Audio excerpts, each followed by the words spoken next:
Vincenzo's on a Wednesday night smelled like basil and expensive wine. I'd worked here long enough, 2 years this November, to know the rhythm of the place like my own heartbeat. The way candlelight caught on crystal glasses, the murmur of conversations that never quite rose above the jazz playing through hidden speakers, the weight of white linen napkins folded into perfect triangles. I preferred it this way. Quiet. Predictable. A place where I could move through my shift like water, noticed only when necessary. "Table 12 needs refills," Vanessa said as I passed the bar, her dark hair pulled into the severe bun management required. She'd been my anchor since I started here, the kind of friend who could read my mood from across a crowded room. On it. I wove between tables, smile fixed in place, the kind that said professional but not personal. It was a skill I'd perfected over months of practice, being present without actually being seen. The couple at table 12 barely glanced up as I poured water into their glasses, too absorbed in whatever anniversary or business deal had brought them to Chicago's South Side on a weeknight. My phone buzzed in my apron pocket. I didn't need to check it to know who it was. Tyler had called 47 times in the past week. 47. I'd counted because after the 30th, the number stopped feeling real and started feeling like evidence. Weeks blurred into a rhythm neither of them expected, the city turning pages for them while they learned how to breathe in the same sentence. 3 months since I'd ended it. 3 months of freedom that felt less like liberation and more like waiting for the other shoe to drop. "You okay?" Vanessa caught me on my next pass. Those sharp brown eyes missing nothing. "Fine." "That's the 3rd time you've checked your phone in an hour." Tyler found out where I work. Her expression hardened. "He came here?" "Not yet. But he's calling the restaurant line now. Left 6 messages with the hostess yesterday. Liv, you need to get a restraining order." I busied myself organizing menus that didn't need organizing. It's not that simple. It literally is that simple. You go to the police, you tell them your ex-boyfriend won't leave you alone. He hasn't actually done anything. Not technically. The words tasted like defeat. He just calls, shows up places. It's not illegal to exist in the same city. Vanessa opened her mouth to argue, then closed it as a customer approached the bar. We'd have this conversation again. We always did. And every time, I'd find new reasons why going to the police felt like escalation, like poking a sleeping animal and hoping it didn't wake up angry. Tyler and I had been together for 2 years. In the beginning, it felt like drowning in attention. Flowers sent to work, surprise visits, texts checking in throughout the day. I'd mistaken intensity for devotion. By the time I realized the flowers came with questions about who I'd spoken to, the surprise visits were actually surveillance, and the check-in texts were demands for my location, I was already isolated. He'd carefully, methodically separated me from friends who didn't understand our connection. Made me quit the study group for my online design courses because those people are just distractions from us. The design courses. I'd started them 3 years ago, back when I still believed I'd escape waitressing and build something of my own. A studio, maybe. Freelance work that let me create instead of just serve. Now I studied in the early morning hours after shifts, fighting exhaustion, accumulating knowledge I had no energy to use. "Order up for your section," Marco called from the kitchen window. I delivered pasta to a family of 4, cleared plates from a business dinner, refilled wine glasses for a couple who looked too comfortable together to be married to each other. The routine was meditative, mindless in the way that let my thoughts spiral without actually having to feel them. Until I felt it, that prickle of awareness that came from being watched. He sat at the bar like he always did. Same stool, 3rd from the left, positioned where he could see both the entrance and the dining room. Dominic Lombardi had been coming to Vincenzo's 3 times a week for 6 months. Always ordered the osso buco. Always left a tip that was generous without being flashy. Always arrived with men who wore suits that fit too well and watched the room with the same calculated attention their boss did. I'd noticed him the first week back in April. Hard not to. He was the kind of handsome that made you look twice. Dark wavy hair that curled slightly at his collar, olive skin, a jawline sharp enough to cut. But it was his eyes that caught me. Deep brown, almost black in the low light, and always observing. He observed me. Not in the way men usually did, with that sliding assessment that made my skin crawl. This was different. Focused. Like he was cataloging information, storing it away for later use. I'd seen him do it with other staff too, tracking patterns, noting details. The owner greeted him by name, gave him the best table even when the bar was what he wanted, never rushed him no matter how long he lingered. I suspected what he was, what he had to be with that kind of deference, that caliber of companion. But suspecting and knowing were different countries, and I had no intention of crossing that border. Olivia. His voice carried across the dining room, low and accented in a way I couldn't place. Italian, probably, given the restaurant's clientele and his name. I approached the bar, order pad ready, even though he never ordered anything beyond his usual. Mr. Lombardi, can I get you anything else? The check, please. Of course. I'll have Vanessa. From you. Not aggressive. Not demanding. Just stated as fact. Vanessa stood 3 feet away, closer to the register, already reaching for the bill folder. She met my eyes, one eyebrow raised in a silent question I couldn't answer. Of course, I repeated, moving behind the bar to print his receipt. His credit card was black, heavy, the kind with no spending limit. I processed the payment with hands that wanted to shake but didn't, hyper-aware of him sitting there, watching me work. You study design, he said. My fingers froze on the keyboard. What? Graphic design. You take online courses through Northwestern. Blood rushed in my ears. How did you... You mentioned it to another server, 3 weeks ago. You were discussing a project on typography. I had. Brief conversation with Maria during a slow Tuesday, complaining about an assignment that required hand lettering when digital tools existed for a reason, but that he'd heard it, remembered it, filed it away. I didn't mean to make you uncomfortable. He stood, sliding a 20 onto the bar, though the tip was already included on his receipt. Just noticing you work very hard, here and elsewhere. Then he was gone, moving toward the exit with that measured grace I'd watched a dozen times. His companions materialized from corners I hadn't seen them occupy, falling into formation around him like practiced choreography. Vanessa appeared at my elbow. What was that?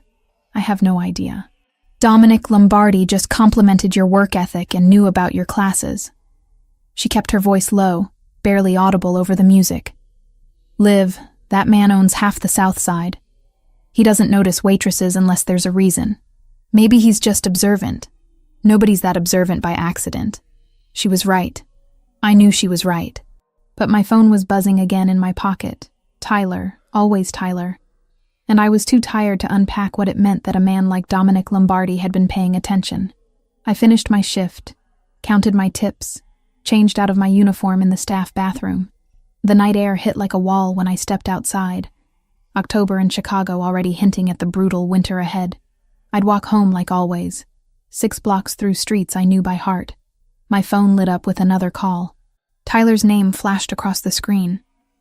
I declined it, blocked the number for the 8th time, and started walking. Somewhere in the darkness, I felt it again. That sensation of being observed. But when I looked over my shoulder, the street was empty except for shadows and the distant glow of traffic lights painting the asphalt red. Tyler showed up on a Tuesday. I was refilling water glasses at table 7 when I felt the shift in atmosphere, the way a room goes quiet before a storm breaks. Not silent, exactly. The conversations continued. The jazz still played. But something fundamental had changed in the molecular structure of the air itself. He sat in my section. Center table, impossible to avoid. Wearing the charcoal suit he knew I'd once said made him look handsome. His smile was the one I'd fallen for 2 years ago, before I'd learned to recognize the calculation underneath. Liv. He stood as I approached, like this was a date instead of an ambush. You look beautiful. My fingers tightened on the water pitcher. Tyler, you need to leave. I'm a paying customer. Still smiling, but there was steel beneath the charm. Can't kick me out for wanting dinner at a nice restaurant. You called 47 times last week, because you won't talk to me. You changed your number twice. What was I supposed to do? Every eye in my section was on us now. I felt them like pressure against my skin. Curiosity and discomfort radiating from well-dressed diners who'd come for osso buco and tiramisu, not a front row seat to my personal disaster. "I'll get your server," I managed, already turning away. His hand caught my wrist. Not hard, not painful, but firm. Possessive. "Don't walk away from me." "Sir." Our manager, Robert, appeared with the practiced smoothness of someone who'd diffused situations before. "I'm going to have to ask you to leave." "I haven't even ordered yet." Tyler's grip on my wrist loosened, but didn't release. "Just wanted to have a conversation with my girlfriend." "Ex-girlfriend," I corrected, pulling free. "See, that's the problem. You decided we were done without actually talking it through. Healthy relationships require communication, Liv. We can't fix things if you won't even—" "The lady asked you to leave." A new voice, low and accented, cut through Tyler's monologue like a blade through silk. Dominic Lombardi stood 3 tables away, having risen from the bar with the kind of deliberate calm that made my pulse spike for reasons I couldn't name. He didn't move closer. Didn't need to. His presence alone shifted the balance of power in the room. Tyler's eyes narrowed. "This doesn't concern you. You're disrupting my dinner." Dominic's tone remained conversational, almost pleasant. "That concerns me." For a long moment, they stared at each other. Tyler with his salesman bravado and expensive suit. Dominic with the kind of authority that came from never having to raise his voice to be heard. Then Tyler's gaze slid to me, to Robert, back to Dominic. "Fine." He threw his napkin onto the table with theatrical disgust. "This is ridiculous. I'll call you later, Liv. We're not done talking." "Yes, we are." He left. But the threat lingered like smoke after a fire. I stood there, water pitcher still in hand, aware of Dominic settling back onto his bar stool, aware of the other diners pretending they weren't staring, aware that my hands were shaking, and I couldn't make them stop. "You okay?" Vanessa materialized at my elbow, guiding me toward the bar with gentle pressure. "Fine." "You're not fine. You're pale as a ghost." She took the pitcher from me, set it aside. "That was Tyler?" I nodded, not trusting my voice. "Olivia." Robert joined us, his managerial concern warring with the practical reality of running a restaurant. "I'm documenting this. If he comes back, we'll call the police." "He won't come back." But I didn't believe it even as I said it. The rest of the shift blurred. I moved through tables on autopilot, delivering plates and pouring wine and smiling until my face hurt. Dominic remained at the bar, his presence a constant weight in my peripheral vision. When I caught his eye once, he gave the slightest nod, acknowledgement or reassurance I couldn't tell. The days that followed proved me right. Tyler didn't return to Vincenzo's, but his calls multiplied. Unknown numbers lit up my phone at all hours. Text messages arrived from burner accounts. Apologies mixed with accusations. Promises twisted with threats that never quite crossed into illegal territory. He showed up outside my apartment building. Not inside, not technically violating any boundary I could report, just standing across the street, watching my windows. When I took a different route to work, he found the new one. When I varied my schedule, he adjusted his. "You need to go to the police," Vanessa said for the 3rd time that week. We were closing up Vincenzo's, the dining room empty except for us, and the lingering smell of garlic and wine. "And tell them what? That my ex-boyfriend exists in public spaces? That he's stalking you. He hasn't made any actual threats. He just wants to talk." I heard how hollow that sounded. "It'll escalate things. Make him angrier." Vanessa leaned against the bar, studying me with the particular intensity she reserved for when I was being stupid, and she was deciding how bluntly to say so. "When you two were together, did he ever—" "He never hit me." I knew where she was going. "Never even came close." "That's not what I was asking." "No." But the truth was complicated. Tyler had never been physically violent, but he'd been other things. Controlling. Jealous. In the beginning, it felt like devotion. The way he always wanted to know where I was, who I was with. The flowers he sent to my shifts at Vincenzo's came with notes asking why I hadn't texted him back within 5 minutes. The surprise visits to check on me were really checkups to see if I was where I'd said I'd be. By the end, I'd stopped seeing friends because it was easier than dealing with his interrogations afterward. Stopped going to study sessions for my design courses because he'd accused the other students of flirting with me. Nearly stopped working entirely because he'd gotten promoted. made decent money selling pharmaceutical equipment, and insisted I didn't need to serve strangers when I could be home with him. The night I ended it, he'd gone through my phone while I was in the shower. Found a text from a male classmate about a group project. The argument that followed lasted 4 hours, circling and circling until I couldn't remember what I'd done wrong, but knew it must be something. Must be my fault for making him feel this way. I'd looked at him across our apartment, his apartment really, since I'd moved in with him a year prior, and realized I couldn't breathe, couldn't think, couldn't remember what I wanted beyond the constant work of managing his emotions. So I left. Moved in with a friend from work, then found my own studio 6 blocks from Vincenzo's. Changed my number, blocked him on every platform, thought that would be the end. He's not going to stop, Vanessa said quietly, pulling me from the memory. Men like that don't just accept losing control. Thursday arrived with the particular cold that October in Chicago specialized in. Not winter yet, but close. The wind off the lake cutting through clothing like a promise of worse to come. The forecast called for storms. By the time my shift started, heavy clouds pressed against the city like a lid on a pot ready to boil over. I moved through my tables with practiced efficiency, hyper-aware of every man who walked through the door, every silhouette that passed the windows. Dominic arrived at 8, same as always. He took his usual seat at the bar, ordered his usual ossobuco, acknowledged me with the smallest inclination of his head. His companions tonight numbered 3, more than typical. They positioned themselves throughout the restaurant with the kind of casual precision that suggested nothing about their placement was casual at all. "He's been here more often," Vanessa murmured as she poured a whiskey neat. 4 times this week instead of the usual 3. Maybe he likes the food. Or maybe he's keeping an eye on things. She slid the glass across the bar toward where one of Dominic's men sat. "Anthony Greco. He's Lombardi's captain. Word is he doesn't leave the boss's side unless there's a reason." I didn't ask how she knew that. Vanessa had worked at Vincenzo's for 5 years, long enough to recognize the patterns of power that moved through a place like this. The first drops of rain hit the windows around 9:30. By 10, it was a downpour, the kind that turned streets into rivers and made umbrellas useless. I was delivering tiramisu to a couple celebrating an anniversary when the door opened, letting in a gust of wind and water.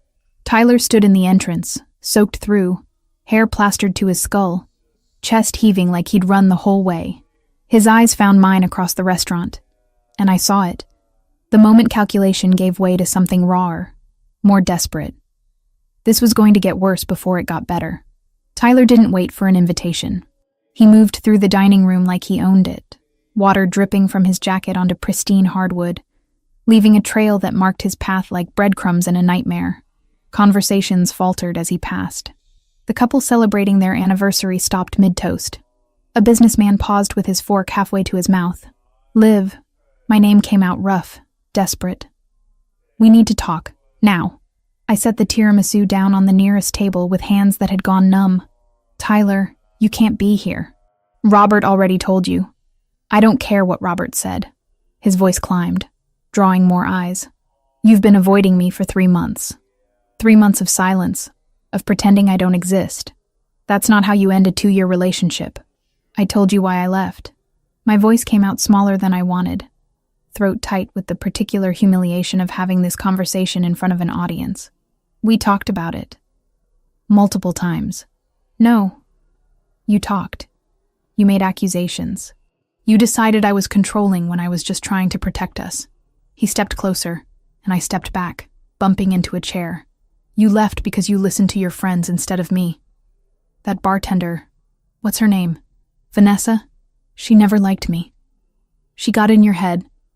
"Sir," Robert appeared again, but his authority felt thin now, stretched across a situation that was already spiraling beyond managerial intervention. "I'm calling the police. Go ahead." Tyler barely glanced at him. "I haven't done anything illegal. I'm having a conversation with someone I care about."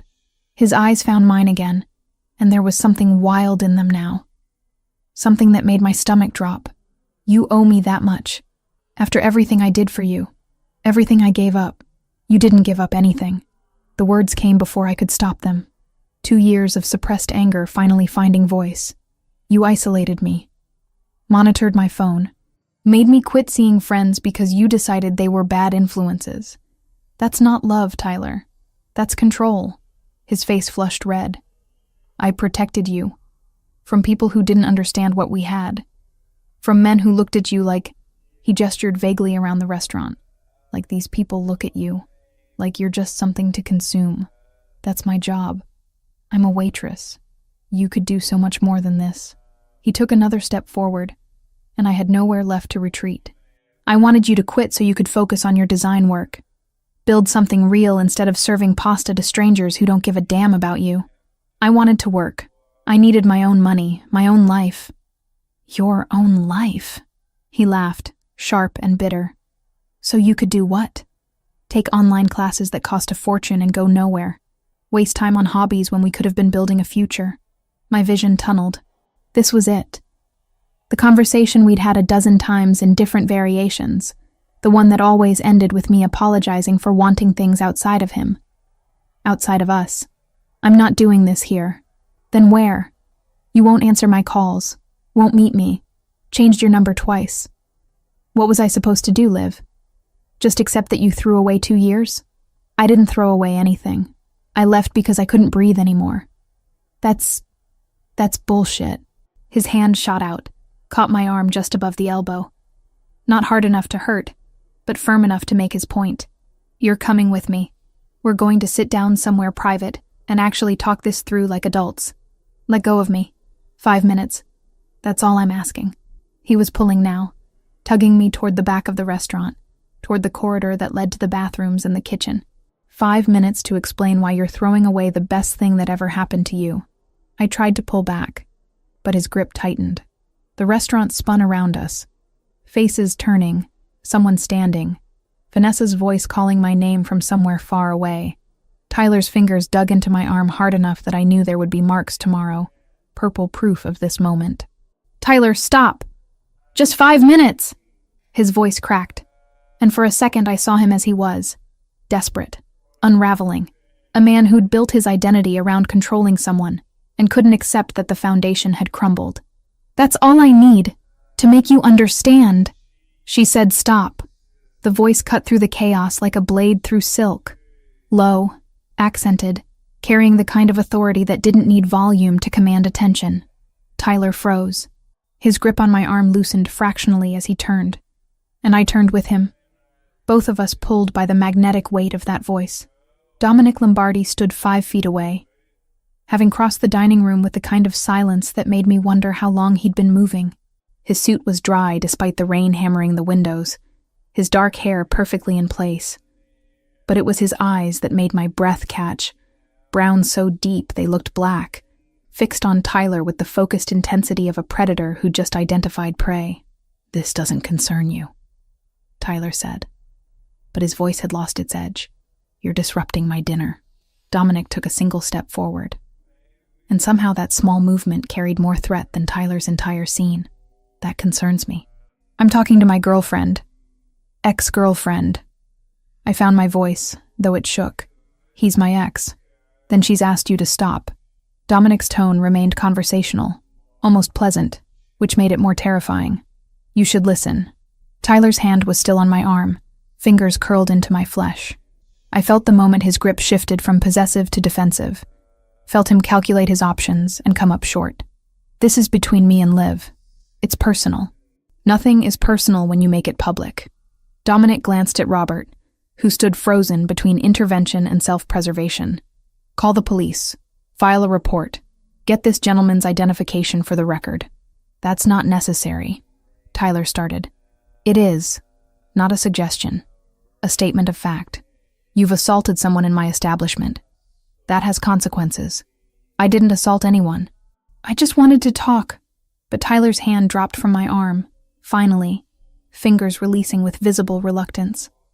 I stumbled back, caught myself on a chair. My arm throbbed where he'd gripped it, and when I looked down, red marks were already blooming into something darker. Dominic saw it. I watched his expression shift, not dramatically, just a tightening around his eyes. A subtle change in the set of his jaw that nonetheless communicated volumes. When he looked at Tyler again, something had changed in the atmosphere between them. like the pressure drop before a storm breaks. "You should leave," Dominic said quietly. "Now, before this becomes something you regret more than you already will." For a long moment, Tyler stood there, wet and humiliated, looking between Dominic's calm authority and my silence. Then he turned to me one last time. "This isn't over, Liv. We're not done." "Yes, we are." "No." He shook his head, water droplets flying. "You don't get to decide that unilaterally. Relationships are about two people. You don't get to just quit." "Sir." One of Dominic's companions appeared, the one Vanessa had called Anthony Greco. Tall, silver-threaded hair, moving with the same controlled precision as his boss. "The door's this way." Another man materialized on Tyler's other side, not touching him, not threatening overtly, just present in a way that made the choice clear. Leave willingly or be removed. Tyler's face went through several expressions: anger, humiliation, defiance, defeat. Finally, he settled on injured dignity. "Fine, I'll go. But this conversation isn't finished. You can't avoid me forever." He left, flanked by Dominic's men, dripping water and wounded pride in equal measure. The door closed behind them, and the restaurant exhaled collectively, conversations resuming in hushed tones. I stood there, trembling, staring at the red marks on my arm that were darkening by the second into something that would be purple by morning. My throat felt tight, my chest constricted, like I couldn't quite remember how to breathe normally. "Olivia," Dominic's voice, gentler now. "Let me see." I looked up to find him standing close. Not crowding, not threatening, just present in a way that felt solid and grounding. He gestured to my arm, and I extended it without thinking. Watched his fingers hover over the marks without touching. "That will bruise." Not a question. An observation. "I'll be fine." "No." He lifted his gaze to mine, and I saw something there that made my pulse spike for reasons that had nothing to do with fear. "You won't be. Not until he understands there are consequences. It's worth everything." The intensity in his voice stopped my protest. "No one touches you like that. Not in my restaurant, not in my territory, not while I'm breathing." The weight of those words settled over me like a blanket, suffocating and comforting simultaneously. He wasn't asking my permission, wasn't negotiating, simply stating how things would be in his world, where his word was law and violations came with prices. I should have been frightened, should have been calculating escape routes and polite ways to decline protection I hadn't asked for. Instead, I felt something loosen in my chest, some tension I'd been carrying for 3 months finally releasing. "Thank you," I whispered. He nodded once, then turned to Robert. "She's done for the night. Pay her full shift, and get those police here to document this. I want a paper trail." Then he was moving back to the bar, his companions falling into position, the restaurant returning to its careful illusion of normalcy. Only Vanessa remained, pulling me into a hug that smelled like citrus and safety. "Holy shit," she breathed against my hair. "Dominic Lombardi just defended you like you were his own." "I know. Do you? Because that man doesn't involve himself in staff drama. Ever. He just made you his business, Liv. That's not nothing." I knew. God help me, I knew. And the most terrifying part was how much I wanted it to mean something.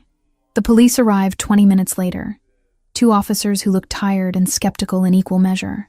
I sat at a corner table with Vanessa beside me, giving my statement while one officer took notes, and the other photographed the marks on my arm. Purple now, vivid against my pale skin, each finger impression distinct. "How long has this been going on?" Officer Ramirez asked, pen poised over her notepad. 3 months since I ended the relationship. But the calls started immediately. Then he found out where I work. Prior incidents of violence? No, not physical. I wrapped my arms around myself, suddenly cold despite the restaurant's warmth. He was controlling, jealous. But he never hit me. Emotional abuse? The way she said it, not a question, recognition, made my throat tight. I guess? Yes. She exchanged a glance with her partner. "You need a restraining order. What happened tonight constitutes assault. The marks on your arm, the witnesses. She gestured around the restaurant where several diners had provided statements. You have a strong case. Will it actually stop him? It creates legal consequences if he violates it. Not a yes, not a promise, just reality wrapped in bureaucratic language. We'll file the report tonight. You can petition for a temporary order tomorrow morning. I'll include my recommendation. They left with their paperwork and photographs, and I sat there feeling hollowed out, scraped clean of whatever reserves had gotten me through the confrontation. The restaurant had mostly emptied, just a few lingering tables, and Vanessa closing out the register, and Dominic, still at the bar, nursing what looked like the same whiskey he'd ordered an hour ago. You should go home, Vanessa said gently. I'll finish up here. I can help. Liv. She squeezed my hand.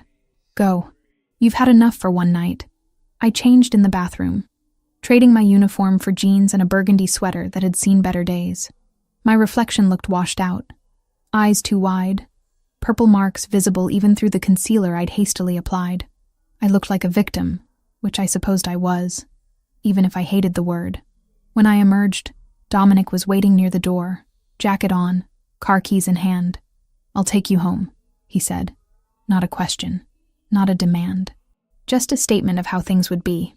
You don't have to. It's raining. You live 6 blocks away. You just filed a police report against a man who knows your routine. His eyes met mine, dark and steady. Humor me.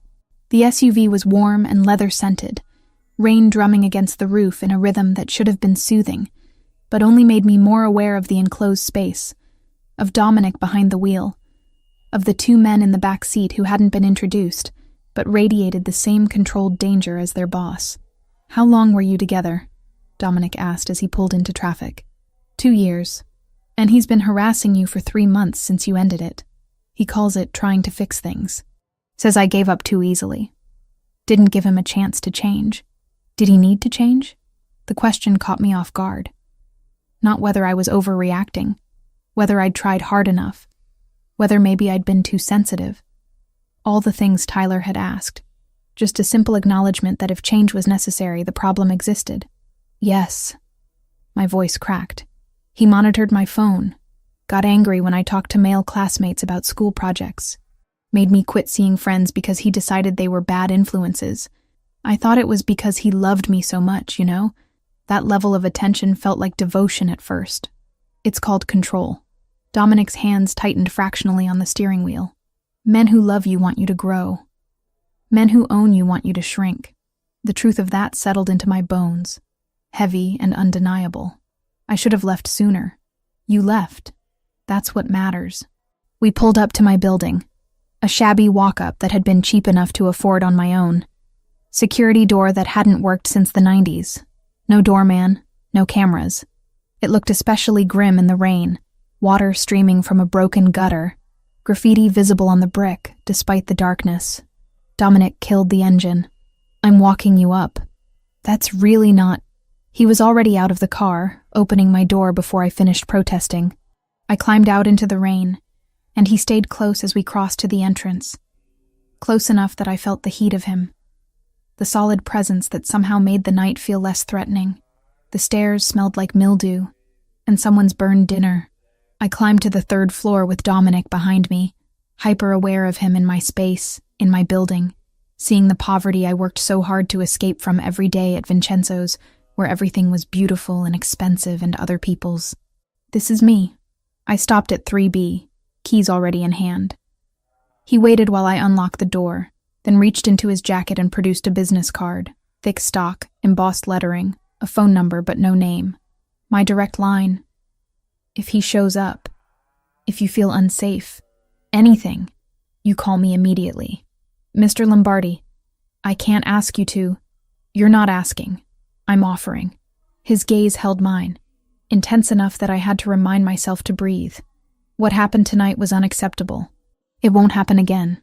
You can't know that. Yes, he said quietly. I can, because I don't tolerate men who hurt women in my territory. And you're in my territory now, Olivia, whether you realize it or not. He left before I could respond, disappearing down the stairs with footsteps that barely made sound. I stood in my doorway, card in hand, feeling like I'd just been claimed in some fundamental way I didn't fully understand, but couldn't bring myself to reject. The next morning, I filed for a temporary restraining order.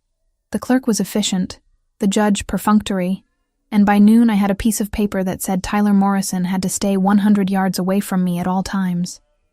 It felt simultaneously powerful and worthless, a legal shield that was only as strong as Tyler's willingness to obey it. He violated it that same night. I was walking home from a late shift, stupid I knew, but Vanessa had been sick and I'd covered for her when I saw him.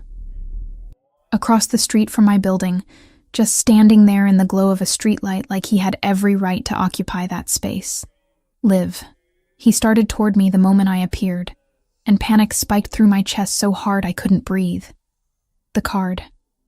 Dominic's card was in my pocket.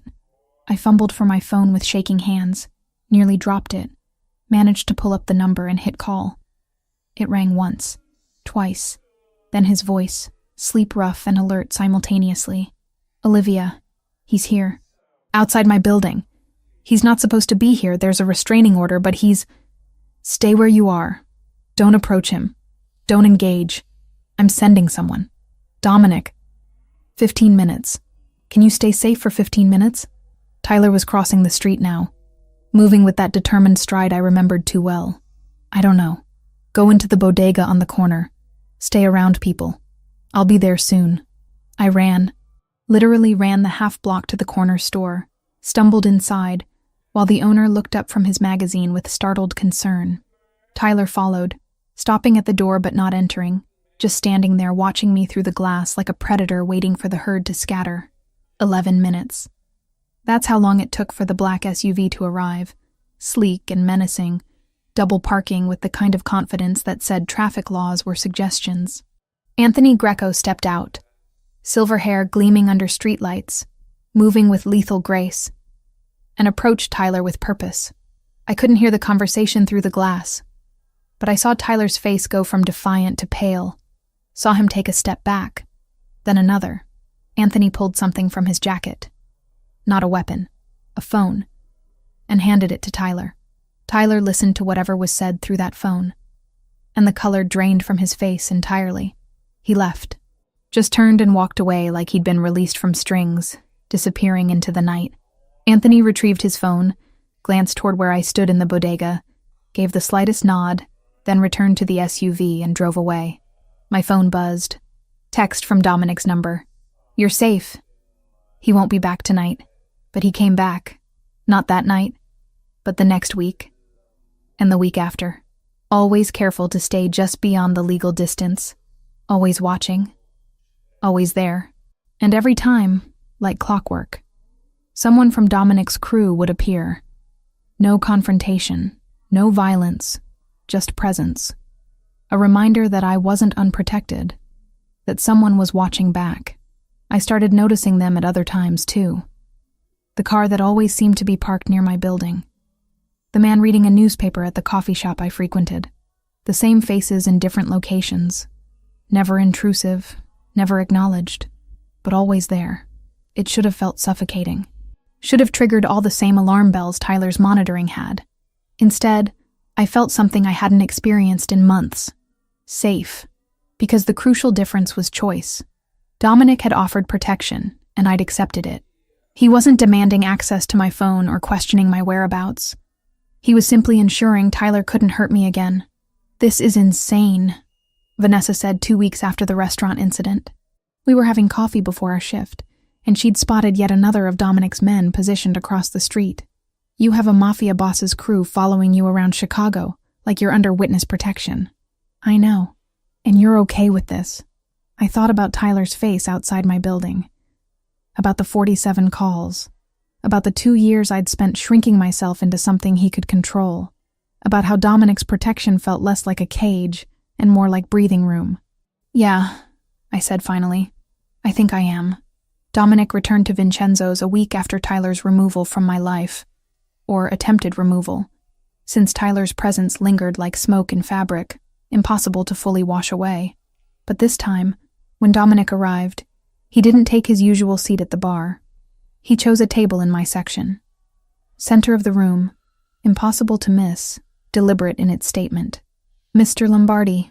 I approached with my order pad, though by now I knew his preferences by heart. Your usual spot at the bar is available if you'd prefer. I prefer this. He gestured to the empty chair across from him. When you have a moment, sit. I'm working. I'm aware. When you have a moment.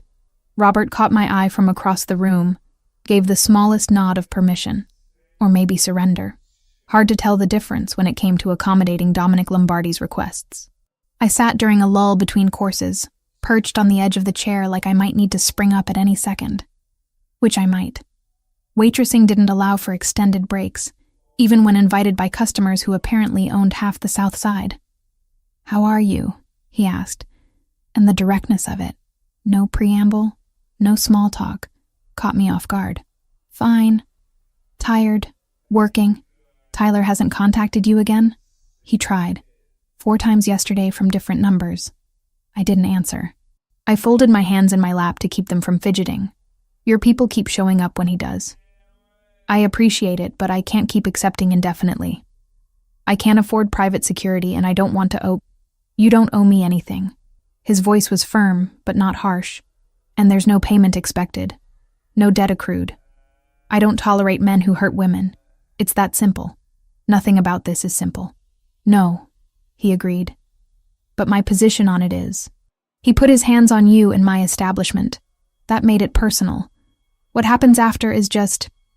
consequence. The way he said consequence made it sound inevitable, like gravity or sunrise. Not a choice, but a fundamental law of his universe. Table 9 needs their appetizers, Vanessa called from the kitchen window, saving me from having to respond. I stood, but Dominic caught my wrist, gently. Nothing like Tyler's grip. Just enough pressure to make me pause. When does your shift end? 11. I'll be here. He was. And the night after. And the one after that. Always choosing tables in my section. Always timing his arrival to catch the later hours when the restaurant grew quieter. When conversations could stretch between delivering plates and refilling wine glasses. We talked about nothing and everything. His frustration with a supplier who kept shorting deliveries. My exhaustion from juggling shifts and online coursework. The way Chicago winters felt colder every year. You study design, he said on the 3rd night. Statement, not question. When I can stay awake long enough, which isn't often. I wiped down the table beside his, giving my hands something to do. I started 3 years ago thinking I'd build a career out of it. Open my own studio, do freelance work. Now I'm just accumulating knowledge I'm too tired to use. Why do you keep going? Because giving up feels like admitting Tyler was right. That working here, serving people, was all I was capable of. That dreams were just distractions from real life. The words came out more bitter than I intended. Sorry, that's not your problem. I asked. He leaned back, studying me with that intensity I was learning to recognize. What kind of design? Graphics, mostly. Logos, branding, web layouts. Stuff companies need but don't want to pay full agency rates for. I thought I could undercut the big players, work from home, build clientele through referrals. You could. Not you should. Or maybe someday. Just a flat statement of capability. In theory. In practice, I barely have time to complete assignments, much less hunt for clients. What if someone hunted for you, connected you with businesses that need your skills? I stopped wiping the table, straightened to look at him properly. Why would someone do that? Because talent matters, and you're wasting yours hauling plates when you could be creating something. The weight of that observation settled over me, heavy with implications I wasn't ready to examine. Before I could respond, a party of 6 arrived, demanding attention, and the moment passed. But his words stuck with me through the rest of the shift, through the walk home with one of his men shadowing me from a discreet distance, through the early morning hours when I sat at my laptop working on typography assignments with eyes that burned from exhaustion. Vanessa cornered me during pre-shift the following evening. We need to talk about your situation. My situation? Dominic Lombardi. The man who has eaten dinner in your section every night this week. The one whose crew follows you home. The one you're developing feelings for, despite knowing exactly what he is. I'm not... Don't. She held up a hand. I've known you 2 years. I can read you like a menu. You're falling for him. That's insane. He's just being protective because of what happened. It doesn't mean anything beyond live. Men like Dominic don't do anything that doesn't mean something. Every action is calculated. Every choice has purpose. If he's spending this much time with you, it's because he wants to. And that's dangerous. Why? Because he's involved in crime? Because people respect him out of fear? I heard the defensiveness in my voice. Hated it. Couldn't stop it. He's treated me better in 2 weeks than Tyler did in 2 years. That's a low bar. Maybe. But it's my bar. My choice. I pulled on my apron. Tied it with more force than necessary. I'm not some damsel who needs rescuing from myself. I know what I'm doing. Do you? Because from where I'm standing, you're replacing one intense relationship with another. Tyler suffocated you. Dominic is different. The word came out hard, final. He gives me space, respects boundaries, doesn't demand access to my phone or question my whereabouts. Yes, he's protective, but protection and possession aren't the same thing. Vanessa sighed, the fight draining from her expression. I just don't want you hurt. Again. I know, but I'm not made of glass. And I'm not blind to what this is. Except I was, maybe, blind to how deep it was going, how fast, blind to the way my heart jumped when Dominic walked through the door each night, blind to how I'd started timing my breaks to coincide with his arrival, how I'd catch myself smoothing my hair before approaching his table. 2 weeks after the initial incident at Vincenzo's, everything changed. I woke to pounding on my apartment door at 2 a.m. He hammered the frame until it shivered.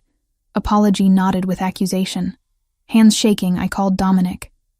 Do not open it, he said. Headlights carved the thin curtains. The pounding stopped. Footsteps retreated down the hall. When she finally slept, it was with the paper-thin courage of knowing morning came with a courtroom. The courthouse smelled like institutional anxiety and bad coffee. I sat on a bench outside the courtroom, hands folded in my lap to keep them from shaking, watching lawyers and defendants and people with problems bigger than mine file past in an endless parade of Chicago's justice system at work. You ready? Dominic appeared beside me, settling onto the bench with the kind of ease that suggested courthouses were just another Tuesday for him. He wore a different suit today, charcoal instead of black, no tie, the top button of his white shirt undone. Still the gold chain, always the gold chain, gleaming against olive skin. As ready as I'll ever be for legal proceedings against my ex-boyfriend. The judge will ask questions. Answer honestly. Don't downplay what happened. His eyes found mine. Held them. Men like Tyler count on women minimizing their behavior. Don't give him that. The hearing lasted 40 minutes. Tyler sat across the courtroom with a lawyer he'd somehow afforded, looking wounded and bewildered, like he couldn't comprehend how loving someone had led to this. I gave my testimony. The calls, the messages, the restaurant incident, the 2 a.m. assault on my door. Tyler's lawyer tried to paint me as vindictive, as someone weaponizing the legal system against a man who just wanted closure. Then Dominic took the stand. He described what he'd witnessed at Vincenzo's with clinical precision. Tyler's grip on my arm, the marks it left, my visible fear, the way Tyler had escalated from request to demand to physical force in under 3 minutes.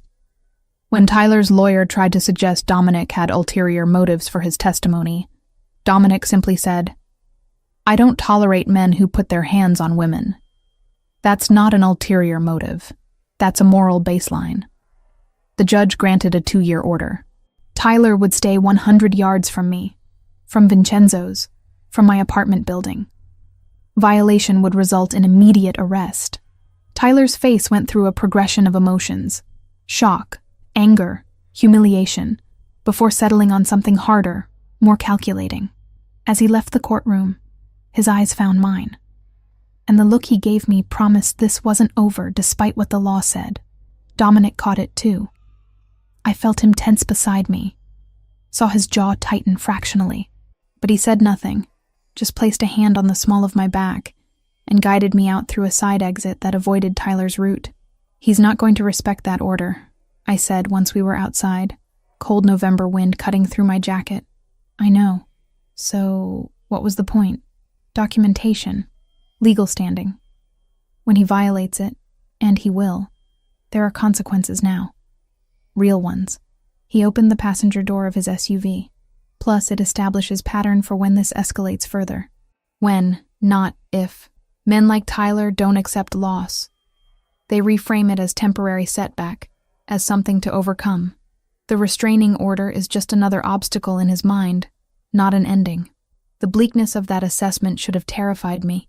Instead, I felt strangely calm, like finally someone was being honest about the situation, instead of offering platitudes about how the legal system would protect me. A week passed. Weeks didn't pass so much as smudge. Work shifts bleeding into cold mornings. Her phone finally quiet. Safety arriving in layers thin as tissue. By the time the city exhaled, she had stopped flinching at shadows and started noticing the light again. Then another. Weeks didn't pass so much as smudge. Work shifts bleeding into cold mornings. Her phone finally quiet. Safety arriving in layers thin as tissue. By the time the city exhaled, she had stopped flinching at shadows and started noticing the light again. Tyler didn't call, didn't appear outside my building, didn't materialize at Vincenzo's during my shifts.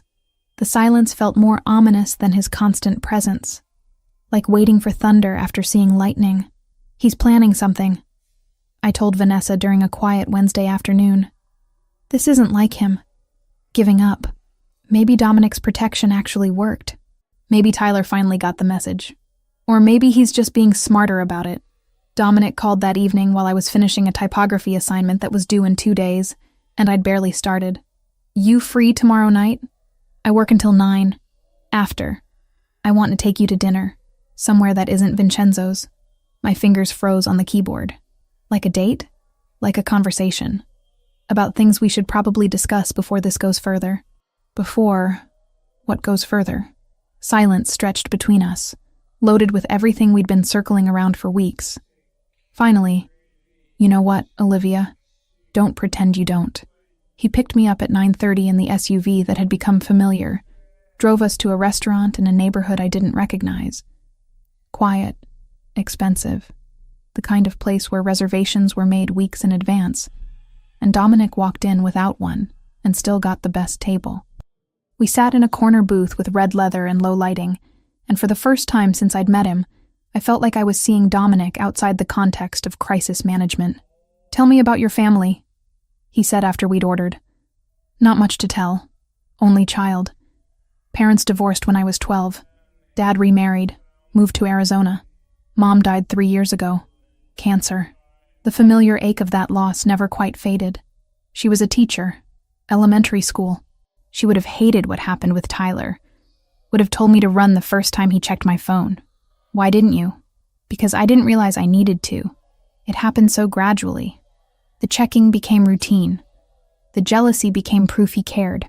By the time I understood what it was, I'd already normalized it. I took a sip of wine, let it burn down my throat. What about your family? Father died when I was 22. Heart attack in his office. Mother passed when I was 8. Domestic violence situation that ended badly. His expression didn't change, but I felt the weight of that history between us. She stayed with a man who hit her because leaving felt more dangerous than staying. Until the day staying became fatal. Dominic. That's why I react the way I do to situations like yours. Because I watched my mother shrink herself trying to manage a man who couldn't be managed. And I've spent my adult life ensuring that doesn't happen to women in my territory. The admission hung between us, heavy with implications. This wasn't just protection. This was personal. This was a man working out childhood trauma through present action. And I was somehow caught in that machinery. I need you to understand what I am, he said quietly. What my business involves. I'm not going to lie to you or pretend I'm something I'm not. You're an organized crime. I run operations that exist outside legal framework. I make decisions that have consequences. People work for me who do things that would appall you if you knew the details. His eyes never left mine. I'm not asking you to approve, just to understand that this is my world, and being close to me means existing adjacent to it. And if I can't handle that, then you walk away now. before this becomes something neither of us can extricate from easily. I should have walked. Should have thanked him for his honesty and his protection and his intervention, then extracted myself from a situation that could only end badly. Instead, I reached across the table, placed my hand over his. I'm not walking away. Part of her wanted to run. Another part recognized she'd already crossed that line the night he stood between her and a man who wouldn't hear the word no. Fear was honest. So was the steadiness he offered. Both could be true at once. Olivia, I know what you are. I'm not naive, but you've treated me with more respect in a month than Tyler did in 2 years. You've protected me without controlling me. You've seen me at my worst and haven't tried to fix me, just supported me. That's worth something. He turned his hand over, laced his fingers through mine. This won't be simple. I don't want simple. I want honest. The relationship that developed over the following weeks was exactly that. Honest in its complexity, cautious in its progression. Dominic took me to dinner twice more at places where we could talk without interruption. We walked along the lake despite the November cold, his hand in mine, discussing everything and nothing. He asked about my design work, looked at my portfolio with genuine interest, offered connections to business owners who might need branding services. I'm not a charity case, I said when he mentioned the third potential client. I'm not treating you like one. I'm leveraging resources. You have skills people need. I know people who need those skills. That's called networking, not rescue. He was patient in ways that felt deliberate, like he'd made a conscious choice to let me set the pace. When we kissed goodnight after our second real date, he pulled back first, gave me the choice to deepen it or stop. When I invited him up to my apartment for coffee that actually meant coffee, he came but left before midnight, respecting boundaries I'd barely articulated. You're different with her, I heard Anthony tell him one night at Vincenzo's when I was closing out my register. They didn't know I could hear them from the bar. Softer. More human. She makes me want to be, Dominic replied. 4 weeks after the initial incident at the restaurant, Tyler vanished. I didn't notice immediately. His absence had become the new normal. His threats morphing into background radiation I'd learned to live with. But when I mentioned to Vanessa that I hadn't seen or heard from him in over a week, she gave me a look I couldn't quite interpret. About that, she said slowly. Amy from the coffee shop said she heard Tyler moved. Like, out of state moved. Took a job in Minnesota or Michigan or somewhere that starts with M. When? Last week? Maybe the week before. She said his coworkers at the pharmaceutical company were surprised. He just quit without notice, packed up, disappeared. I absorbed this information, turned it over in my mind. Did Dominic have something to do with that? Do you want to know? I considered. If Dominic had intervened, it meant Tyler was gone because someone with power had made him go. If Tyler had left on his own, it meant he'd finally accepted defeat. Either way, the result was the same. I could breathe without checking over my shoulder. No, I decided. I don't want to know. Vanessa squeezed my shoulder, understanding more than I'd said. That evening, Anthony found me during my break, cornered me in the staff area with an expression that suggested this wasn't social. We should talk.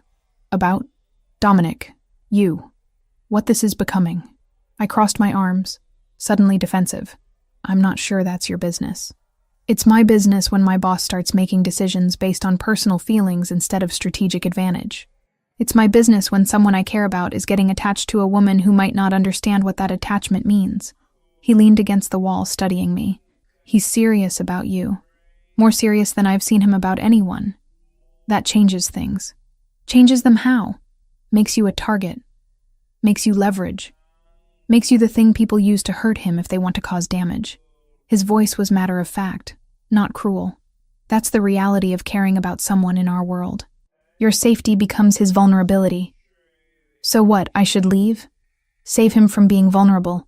I'm saying you should know what you're signing up for. The protection, the attention, the way he looks at you. It comes with weight. Can you handle that weight? Are you prepared for what being his means?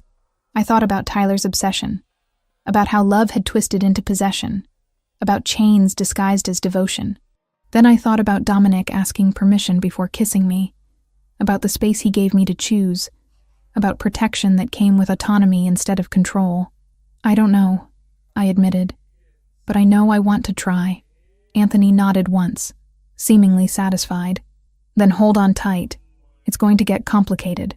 He was right. It already was complicated. But standing there in the staff room of an Italian restaurant, thinking about a man who'd stepped into my chaos and offered steadiness instead of more storms, I realized complicated was exactly what I wanted. Weeks blurred into a rhythm neither of them expected, the city turning pages for them while they learned how to breathe in the same sentence. 2 months after that first honest conversation over dinner, I woke in Dominic's bed, with December sunlight streaming through floor-to-ceiling windows that overlooked a city I was learning to see differently. His property wasn't what I'd expected. Not ostentatious, not dripping with wealth like some mobster stereotype.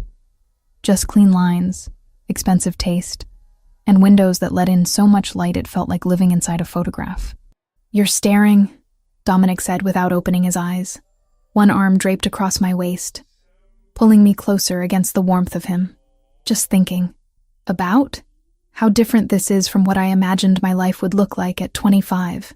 He opened his eyes then, those dark brown irises catching the morning light.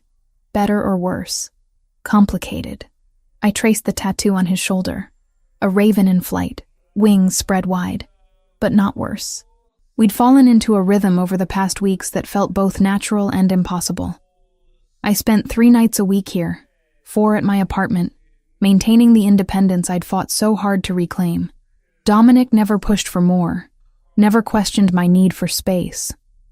Instead, he'd helped me carve out room to breathe in ways I hadn't known I needed, like my design work. 2 weeks ago, he'd connected me with a small business owner who needed a logo rebrand, then another who wanted website graphics, then a third. Suddenly I had a portfolio of paid work, not just class assignments, and the dream of freelancing felt less like fantasy and more like foundation. "I talked to Robert yesterday," I said, sitting up against the headboard. Asked about reducing my shifts at Vincenzo's. Dominic propped himself up on one elbow, attention fully focused. What did he say? That he'd been expecting it. Offered me 3 shifts a week instead of 5. Evenings only, so I have mornings and afternoons for design work. The relief I'd felt hearing those words hadn't faded. I can actually do this. Build something that's mine. You could have done it without me. Maybe. Eventually. But you gave me permission to prioritize it. To believe it was worth prioritizing. I ran my fingers through his hair, dark and slightly curled from sleep. Tyler would have called it a distraction. Would have found reasons why it was impractical, or selfish, or whatever excuse justified keeping me small. I'm not Tyler. I know. That's the point. We had coffee on the terrace despite the cold, wrapped in blankets while watching Chicago wake up below us. This was my favorite part of staying here, the quiet moments before the world demanded his attention, before he became the man who commanded territory and loyalty and fear in equal measure. "There's something I need to tell you," Dominic said, setting his cup down with careful precision that immediately put me on alert. "Situation's developing. Cartel del Golfo trying to push into my territory. They've been testing boundaries, making moves that suggest escalation." My stomach dropped. "How dangerous?" "Potentially very. They're not subtle operators. More violent, less strategic than groups I usually deal with." He took my hand, thumb tracing circles on my palm. "I want you somewhere secure until it's resolved. My compound outside the city is..." "No. Olivia, I'm not running every time there's danger. If I do that, I'll never stop running. Your world is dangerous by nature. There will always be another threat, another situation, another reason to hide." I pulled the blanket tighter, more against his words than the cold. "I can't live like that. I'm trying to keep you safe. I know, but there's a difference between reasonable precautions and putting me in a cage, even a gilded one. Tyler wanted me safe too. Safe meant isolated, controlled, monitored. I won't go back to that." Frustration flickered across his face. Quickly controlled but visible. "This isn't the same. I'm not trying to control you. I'm trying to ensure you don't get hurt in crossfire that has nothing to do with you. Everything to do with you has something to do with me now. That's how this works." I set my own cup down, met his eyes directly. I'll accept reasonable security. Extra guards, different routes home, whatever makes strategic sense. But I'm not disappearing from my life because other criminals are making yours complicated. We argued for an hour, voices rising then falling, neither of us willing to bend completely. Finally, we found compromise. Enhanced security protocols, limited public exposure during high-risk periods, but I kept working, kept living, kept existing as myself instead of someone's protected asset. "You're stubborn," he said. But there was something like respect underneath the exasperation. "You're overbearing, only when people I care about are in danger. Then I guess you're going to be overbearing a lot, because danger seems to be your default setting."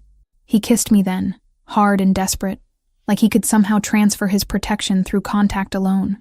When we broke apart, both breathing hard, he rested his forehead against mine. "If something happens to you because I couldn't keep you safe, then we'll deal with it. Together. Not with me locked away somewhere waiting for permission to live again." 3 days later, they tried to take me. I was leaving Vincenzo's through the back entrance. Stupid, I knew, but it was the quickest route to where one of Dominic's men waited with the car. The alley was dark, trash bins creating shadows deep enough to hide threats I should have anticipated. They came from both sides. 2 men, moving with military precision, blocking my path forward and back. I opened my mouth to scream, but a hand clamped over it, arm around my waist, lifting me off the ground. She hadn't realized Dominic's men had layered the block. One in the idling car, one on the rooftop, another posted at the mouth of the alley. Quiet geometry meant to buy her seconds if anyone tried to take them. Gunfire erupted. Not from my attackers. From the rooftop. From the car that suddenly screamed into the alley.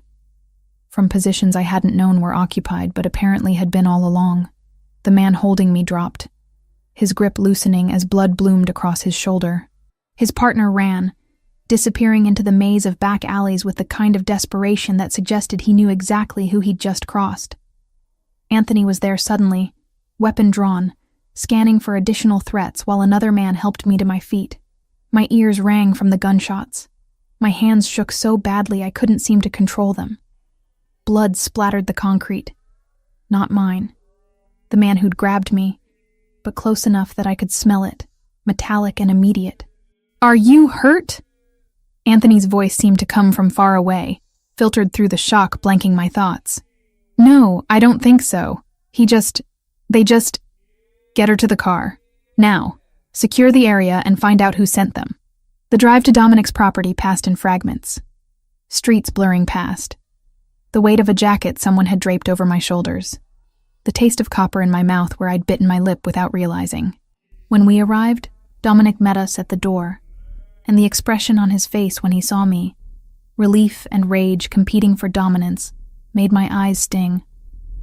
He didn't say anything, just pulled me inside, checked me over with hands that trembled slightly, then held me until the shaking stopped. "They're dead," he said quietly. Much later, when we were sitting in his study with whiskey, neither of us was drinking. Everyone involved in tonight. Everyone who gave the order. By morning, the Cartel del Golfo will understand that touching you means war they can't win. I should have been horrified. Should have recoiled from the casual way he described violence, the matter-of-fact tone suggesting this was just business as usual. Instead, I felt a dark satisfaction. A primal relief that the men who'd tried to hurt me would never try again. "Does that make me terrible?" I whispered. "That I'm not upset about that? It makes you human. Self-preservation isn't a moral failing. Vanessa would say I'm rationalizing. That I'm letting you change who I am. Are you?" He turned to face me fully. "Changed?" I thought about it honestly. About who I'd been with Tyler. Small, anxious, constantly managing someone else's emotions. About who I was now, still cautious, still working through trauma, but growing into space I'd forgotten existed. Maybe, but not in the ways that matter. You're not making me smaller. You're just showing me I don't have to apologize for taking up space. 2 days later, Vanessa cornered me in the staff room at Vincenzo's. "We need to talk about what happened." "I'm fine." You almost got kidnapped by a drug cartel because you're dating a crime boss. That's not fine, Liv. That's insane. I know what it sounds like. Do you? Because from where I'm standing, you've traded one dangerous relationship for another. Tyler isolated you emotionally. Dominic's putting you in physical danger.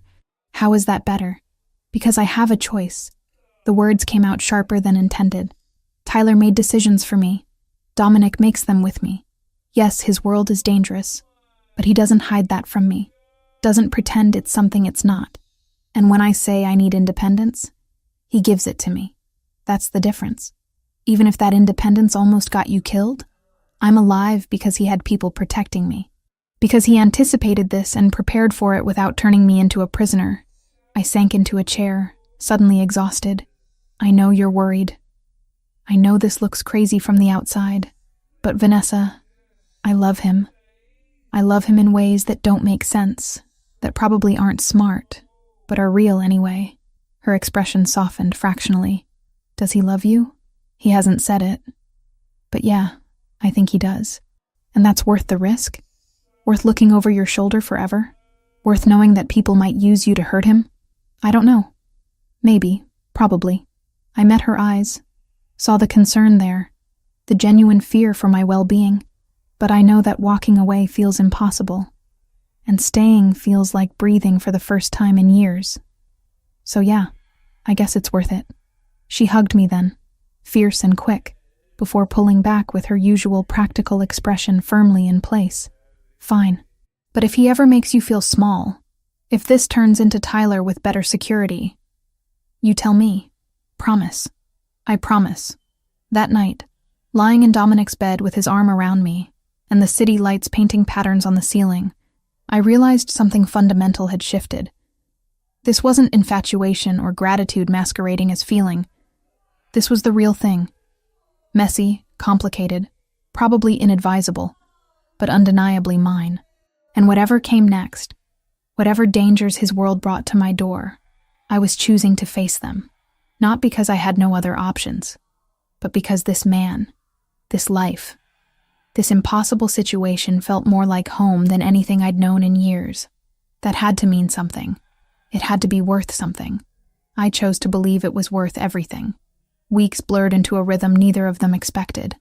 The city turning pages for them while they learned how to breathe in the same sentence. 3 months. That's how long it took for the world to shift from chaos into something resembling stability. Though stability in Dominic's world meant something different than it did for most people.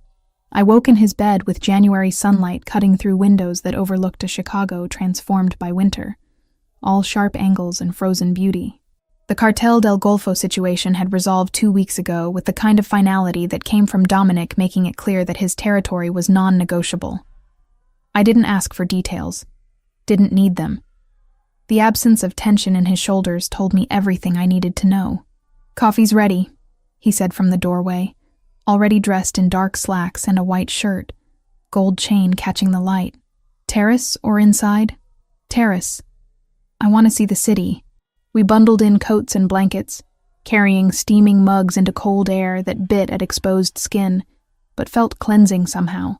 Chicago spread below us like a promise, messy and beautiful, and mine in ways it hadn't been 3 months ago, when I'd been just a waitress trying to escape an ex-boyfriend's obsession. "Tyler tried to come back," Dominic said casually, like he was commenting on the weather instead of dropping information that should have sent panic through my system.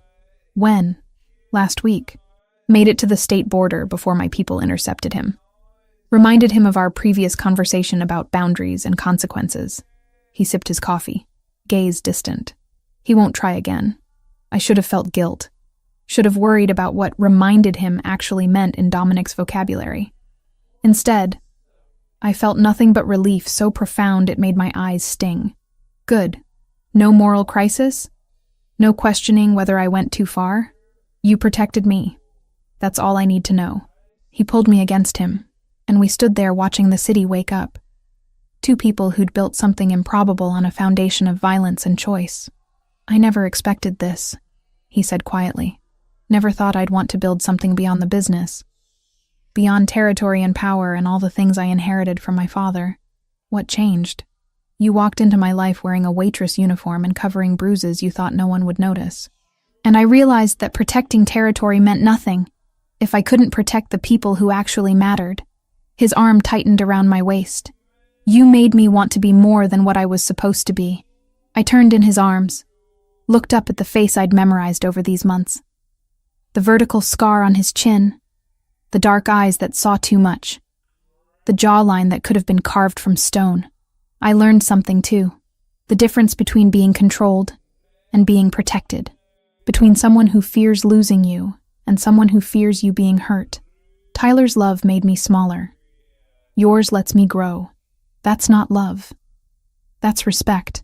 Can it be both? He kissed me then, soft and deliberate, a promise wrapped in contact.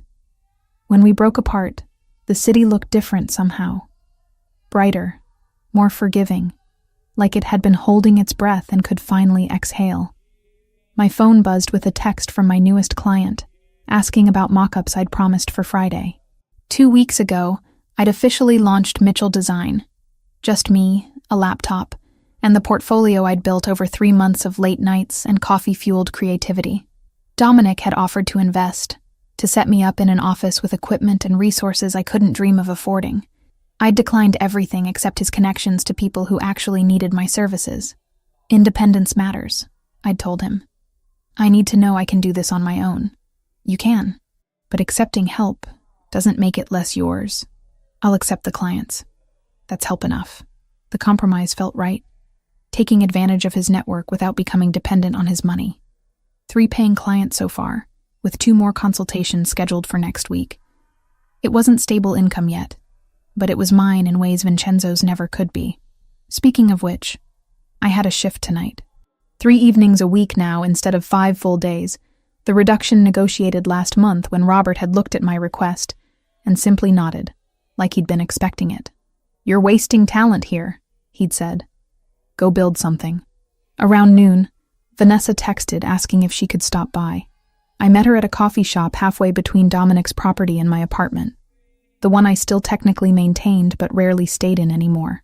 She arrived looking skeptical, arms crossed in that particular way that meant she'd been building arguments all morning. So, she said without preamble, settling into the chair across from me, you're living with him now. Most of the time. I still have my place. For appearance's sake? For choice. So I remember I can leave if I need to. I wrapped my hands around my latte, letting the warmth seep into my fingers. I know how this looks. Believe me, I know. But Vanessa, I'm happy. Genuinely, surprisingly happy. With a man who kills people for a living. With a man who treats me like an equal instead of a possession. Who encourages my work instead of belittling it. Who gives me space to breathe instead of demanding I suffocate beside him. I met her eyes, needing her to understand. Tyler called it love while making me smaller. Dominic doesn't call it anything, but he makes me bigger. That's the difference. She sighed, resistance crumbling. I just don't want you hurt. Again. I know. But I'm not some damsel who stumbled into this blind. I made a choice with open eyes. Maybe it's the wrong one. Maybe it'll end badly. But right now, in this moment, it's exactly where I want to be. Then I'm happy for you. She reached across the table, squeezed my hand. But if he ever treats you the way Tyler did, you call me immediately. No excuses, no rationalizations. Deal, deal. That evening, I dressed for my shift in jeans and the burgundy sweater that had become my favorite. Pulled my hair into a ponytail that made me look younger than 25. The routine was familiar now. The drive to Vincenzo's with one of Dominic's men following at a discreet distance, the transition from his world to mine, the way I could compartmentalize the violence I knew existed from the normalcy of taking orders and delivering plates. The restaurant was moderately busy for a Tuesday in January. Tourists escaping the cold, locals celebrating occasions or just craving good Italian food. I moved through my tables with practiced efficiency, found comfort in the mindlessness of it, the way waitressing let my brain rest while my hands worked. And there he was, like clockwork, like destiny. Dominic Lombardi settling onto his usual bar stool, third from the left, positioned where he could watch the entrance and the dining room simultaneously. He caught my eye across the restaurant, gave the smallest nod of acknowledgement. But everything had changed since that first night 6 months ago when I'd been invisible, and he'd been just another customer whose attention I'd rather avoid. Now when our gazes met, I saw knowledge there, the intimacy of shared danger, of choices made together, of futures being built from impossible foundations. I finished serving my section, cashed out my tips, changed out of my uniform in the staff bathroom. When I emerged, Dominic was waiting near the door, jacket on, keys in hand, looking exactly like what he was. Dangerous and devoted in equal measure. "Ready?" he asked. "Always." We walked out into the January cold together, his hand finding the small of my back, guiding me toward the SUV that had become as familiar as his bedroom, as his morning coffee ritual, as the way he said my name. In the car, with Chicago sliding past the windows and heat blasting from the vents, I thought about the girl I'd been 3 months ago, terrified, trapped, unable to see a way forward that didn't involve constantly looking over my shoulder. I thought about Tyler's 47 calls, about the bruises on my arm, about standing in a restaurant while my ex-boyfriend dragged me toward a bathroom and everyone watched until someone finally intervened. And I thought about the man beside me who'd stepped into that chaos not because he had to, but because he'd decided I was worth protecting, who'd offered me safety without demanding I surrender my autonomy, who'd somehow made me feel seen for the first time in years. "What are you thinking about?" Dominic asked, glancing over as we merged onto the highway. "How we started. Violence and restraining orders and men who wouldn't take no for an answer. Not the most romantic origin story. No, but it's ours, and I wouldn't change it. The attack brought me to you. The danger made you notice me. Everything terrible led to this." I reached over, laced my fingers through his. "That has to mean something. It means we built something real out of circumstances that should have broken us. That's worth more than easy ever could be." Back at his property, we shed coats and shoes, fell into evening rituals that had become comfortable through repetition. I worked on client mock-ups while he handled business calls in his study, the soundtrack of our separate lives running parallel. Later, we'd make dinner together. His pasta, my salad, the kind of domesticity that felt surreal given what I knew about his day job. "I love you," I said, apropos of nothing, while chopping tomatoes at his kitchen counter. The words had been building for weeks, pressing against my throat until they couldn't stay contained anymore. He went still at the stove, wooden spoon suspended over boiling water.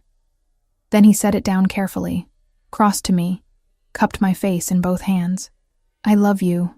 Have since you stood in that courthouse and told the judge exactly what Tyler did without minimizing or apologizing. You were magnificent. I was terrified. You were strong. There's a difference."